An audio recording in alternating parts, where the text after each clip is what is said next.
Nigerians have disagreed with former President Olusegun Obasanjo's letter to President Muhammadu Buhari that he should not contest the forthcoming presidential election. They advised President Muhammadu Buhari not to join issues with the former president, but rather find a lasting solution to the issues he raised. TVC News' Maria Olashende reports. On May the 29th, 2015, President Muhammadu Buhari was sworn in as the President of Nigeria alongside his deputy, Professor Yemi Osinbajo, and his administration had been confident it was on the right track in revamping the nation's economy.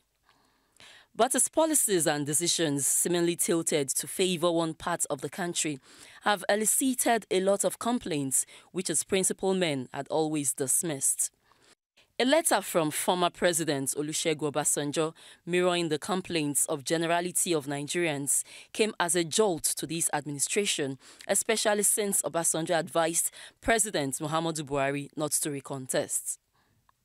TVC News caught up with this legal practitioner, Buala Daniel, who says despite the fact that Obasanjo spoke the minds of Nigerians, he disagrees with the judgmental conclusion that President Muhammadu Buhari should not recontest in 2019.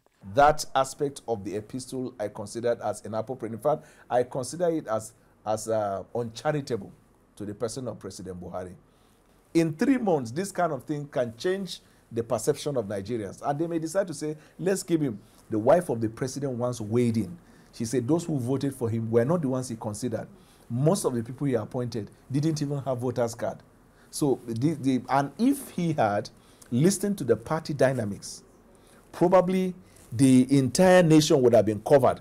He's one of those who believe that if Buhari addresses the anomalies stated in the letter, he stands a better chance in 2019. I advised the president not to join issues with President Obasanjo.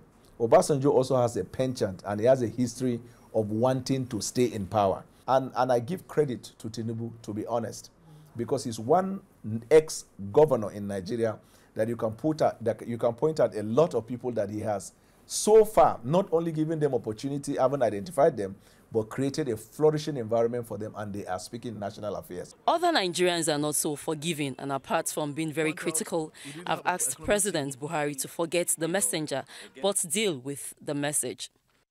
The letter is timely. He did not only end with Buhari, he even spoke about the team, the ministers and everybody, because they are not doing their own bid, invariably frustrating even the good intentions of Mr. President. In 2015, personally myself talking, we fought earnestly for Muhammadu Buhari's election. The country, many people are suffering, even plus his own people.